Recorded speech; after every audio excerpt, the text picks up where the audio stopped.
All right, we're going to go ahead and get started here. Appreciate everybody coming today, and we'll say thank you for everyone who is in attendance today. But this webinar will be recorded so that we can get it to people that are either missing today or we can share within in the future. But here at WinCourse, we understand that in business, IT is much more of a journey than it is a destination, and we want to meet you wherever your business is at in that journey. And remote work has come to the forefront of many businesses' priorities, and in light of current events, how some companies enable that certainly has become a spectrum, and that's why we say this is a journey.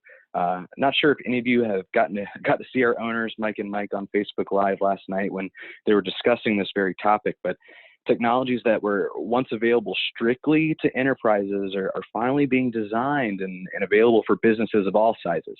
And if you're a business owner, it has been increasingly difficult to keep track of new technologies and which ones are even appropriate for your business needs. I believe it was our co-owner, Mike Weemet, who said last night, and Mike Weemet is the more technical one. He said, make sure your intention is to solve a business need. You know, don't adopt a new technology because it's shiny and new. Make sure it's supporting, protecting, and enhancing your business's direction. And in the case of this webinar, enabling remote work. Now, remote work has two really important pillars. One, you have to make sure the technology is supporting your business, but you also have to keep in mind it will be people that are using said technology. For it to be truly effective, you need to remember who the technology is for. Ease of use and overall productivity are important for internal employees and external users. So it's important to keep that in mind. And remote work is not a new idea. I mean, people have been doing it for years. Like I mentioned before, only recently that we've seen this demand from everyone to be able to work remotely. There has always been a need for an office and to have a staff supporting that, but I mean, there are a lot of benefits of even allowing just the flexibility. I think a lot of users are realizing now that they could have been working remotely a while ago. So even as the pandemic passes, we will more than likely see this as a new normal. And I mean, what happens if your kid is sick and needs to stay home from school, or you're expecting a mattress to be delivered to your house? I mean, your user no longer needs to take a whole vacation day to do that. They can still remain productive. I even saw an article the other day from Google that they won't even have employees return to a brick and mortar office until next year. So this could become the real future of work. So there seems to be some demand from workers around this need, but what will it do for your business? I mean, we'll get into some dollars and cents here in a minute, but besides employee retention, as a business owner, you are now in a position to be assessing your working situation. I mean, maybe you can make a cutback on real estate costs, which are usually a huge spend. And I feel like that's just the most glaring example, but this opportunity for business to evaluate their current solutions, I think you're going to see through this webinar that through some technologies, there are a lot more things you could be doing more effectively, making your employees happier and saving some money along the way. And here are some of the the technologies that enable remote work that we're going to explore today. Some of these used to be enterprise level solutions that have evolved to address and enable the rest of the market. Desktop and application virtualization to me just sounds overly technical and complicated. And when the technology came out 20 years ago, you bet it was. But you know, Citrix as a company has evolved, and through partners like WinCourse have been able to create some more cost-effective models and certainly a suite of products to support a variety of business functions. I mean, we'll dig deeper on how those virtualization solutions can enable remote work and save your business some costs in a moment. But it is imperative, especially in a technology landscape, to make sure that you have security tools in place and the right ones at that. There are some things you should probably make a priority and some considerations you should have when picking out a solution that fits your needs. And finally, the third category we will explore will be on making sure your users still feel like they're a part of the team while remote and remain productive truly from anywhere, anytime. I share this slide to once again stress that every business is on their own journey, and that's okay. I was working with one of our partner engineers on this to give an example of what that journey might look like for some businesses. I saw plenty of posts on social media a couple of weeks ago, people rolling out their tower desktop computers and on their work chair and taking them home with them. I mean, that's one way to allow your employees to work from home, but now they're on their home Wi-Fi. You don't know what someone will plug into that computer, who now even has access to it, and you're really rolling the dice, taking a gamble with having your internal network files and data being compromised. VPN with corporate issued devices is a great start, but you'll definitely be creating some levels of security that are certainly better than the first situation I described. But even a VPN has its limitations. And what if your employees lose that device you assigned them? You'll not only be purchasing them a brand new $1,000 laptop, but all the data that they had on that device is now at risk. And with VDI, which is great, you immediately cut that risk. You don't even have to worry about the data being compromised, because nothing actually exists on that device. It's really cool. It all remains in your data center protected. And with thin clients, you're significantly reducing the cost of replacing that device. I mean, with losing zero productivity, I mean, you're going from $1,000 to $100 spend and only boosting your employees' productivity that much more, and adding an additional level of security to your environment. So let's start here with virtualization and make it a little bit more digestible for your business needs. First of all, I think it's important to ask, what even is desktop virtualization, that VDI I was just referencing. Imagine your user, has their laptop, and you give them access to all their applications and files, and even though it looks and feels like everything is happening right there on their laptop, in actuality, it's being run in your data center, your own private cloud, and then broadcasted to the device. The only thing that's happening on that device is keyboard strokes and mouse clicks, and they're sending that back to your data center, and that is the only data that's at risk. I mean, that is what Citrix is enabling, and the implications and business impact of that technology are numerous. I mean, you're allowing that user to remain productive regardless of whether they are in the office or not. I mean, as a business owner, you have control over where your proprietary data and applications sit and which cloud.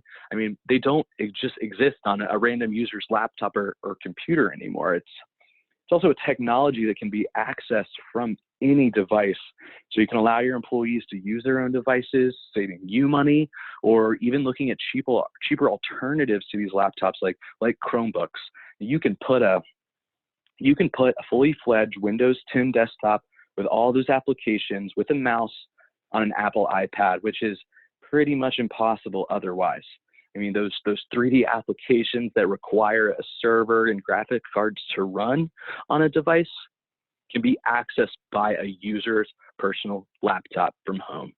I mean, Citrix even has some analytics tools that show you how your users are working with those apps and data, so you can continue to make intelligent decisions on where to take your business. I mean, it is truly a technology that was meant to address some issues in the enterprise, but now that it's evolved, can be incredibly impactful to small and medium businesses as well. And I mentioned before, I mean, neglecting security and IT could be a death sentence for some businesses in this day and age. I mean, some people get ransomware attacks and are never able to recover financially from it. So it's important we talk about some of the ways to address it. I mean, here's a good graphic to kind of show like the types of security attacks your business could face. As you can see, it's a long list, a list that grows little by little every year. and you can address these points individually, but I mean, you're obviously leaving some gaps and some holes. You need to have an approach to IT security that is holistic without limiting your end users. And once again, it's difficult as a business owner to know what all of these technologies are. I mean, what vulnerabilities they protect against and how easy or difficult they are to implement. At WinCourse, we have some network assessments we can do to point out some of those vulnerabilities you may have, and can make some recommendations on steps and to take and solutions to explore. And we'll get into some of those.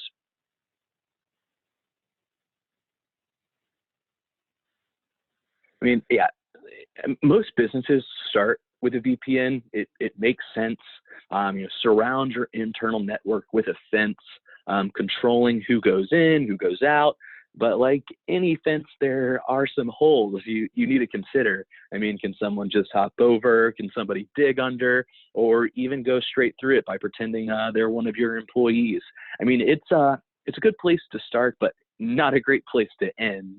And let's make sure it's the fence your company actually needed in the first place. MDM or mobile device management is also very, very key, very important if you're going to give your employees company-owned devices. Things happen. People are careless. They lose things. And what if they lose that laptop? Having the right MDM solution in place would allow you to remotely wipe any corporate data off that device as soon as you learn it's missing. I mean, keeping your company's data protected in a terrible circumstance. An application delivery controller or ADC, you can the analogy I like to use is that they're the bouncer outside your fence. Checking people's IDs, making sure they're supposed to be there, and then telling them where to go. And I'm definitely oversimplifying the implications of that technology, but another important piece to include in your environment. Multi-factor authentication, or you might hear it as MFA, is probably one of those enterprise level tools you thought couldn't be implemented, but now it's easier than ever. I think in movies, you'd see, people type in their password and have their eyeballs scanned to ensure it's them. That is what multi-factor authentication is. But now, I mean, you can simply give your users a passcode on their cell phone, or a USB key that they plug in. It's a technology that has evolved to help every type of business. And yes, there are solutions that are cheap and affordable that address the rest of the market. You don't need a retina scanner like in the movies anymore.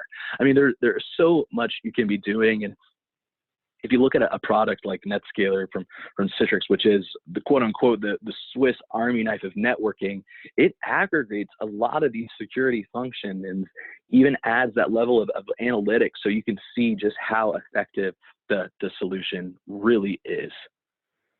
But let's not stray too far from what we are really talking about today, and that's the end user. And how do we ensure that users are being secure, but still have the tools to communicate, collaborate, and be productive?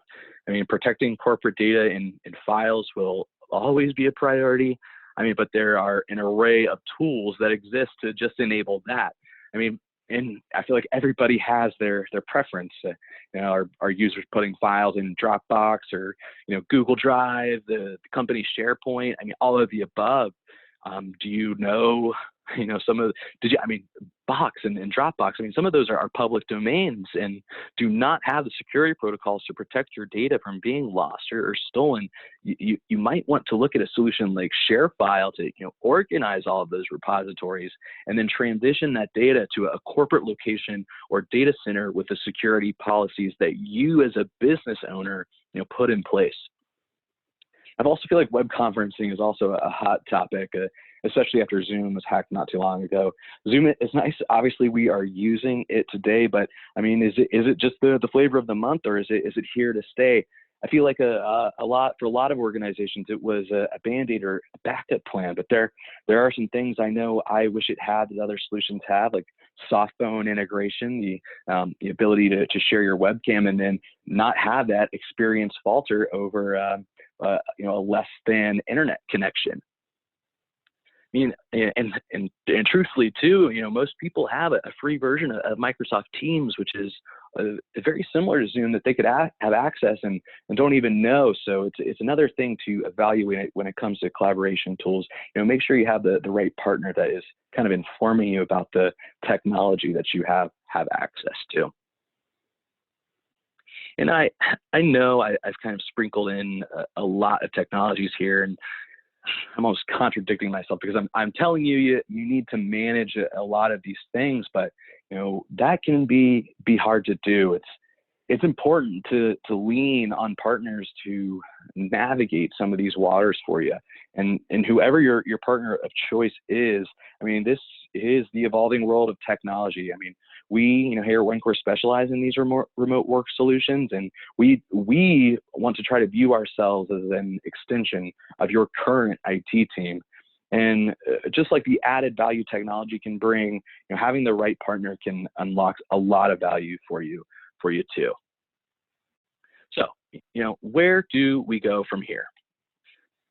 It's important to look at your current infrastructure and how it's performing, then making an assessment on whether it's supporting or hindering your business objectives. Leveraging a partner like WinCourse to evaluate your current solution and see where you can improve. It's the main reason why we put on webinars like this. We are passionate about technology, and we want to explore how it can change how you do business for the better. And as we're wrapping up, I mean, these are some of the promotions that I was speaking to, and you just got to realize what's going on in the world. And some of these business are responsible and have noticed there is a need for the technologies and have created discounts available for their remote work products. And with the right partner, we can help you navigate some of those relationships and promotions. But no, they are available. And yeah, and truthfully, we at WinCourse, we do offer free environment and network evaluations as well. What we do is we schedule time with one of our senior engineers to just take a look under the hood, talk to you about your current technologies and discuss a path to leverage the most out of your current technology. Address some of those problems you may be having, or at least give you a better landscape of what technologies you could be using to enable remote work at your business. If you'd like to schedule an evaluation or discuss any of these technologies more in depth, please reach out to me. Here's my contact information. Here at WinCourse, we want to be a partner for you. We want to be that extension of your IT team. And I hope today showed you a little bit of the value we can bring to the table, especially how those technologies, and some of these new ideas about enabling, securing, and enhancing remote work at your company. I appreciate you guys taking the time to listen to me present, and let me know if WinCourse can help you out. I appreciate all your time this afternoon, and look forward to hearing from some of you. And yeah, hope you have a great afternoon. And yeah, please send me an email. Thank you.